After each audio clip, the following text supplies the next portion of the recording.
బొమ్మలాంటి ఆమె పక్కనుంటే పగలే వెన్నెలనే కురిపిస్తా నీడలాగా నాతో ఏడడుగులు సాగితే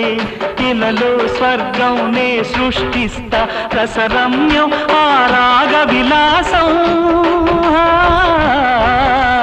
రసరమ్యం ఆ రాగ విలాసం వసివాడదు అది ఆ జన్మాంతం అందమైన నా ఊహల మేడకు ఆవిడమణి దీపం అంది అందని నాశలకు ఆమె ప్రతిరూపం ఆ తలపే నా ధ్యానం ఆ అభినవ దేవత నా ప్రాణం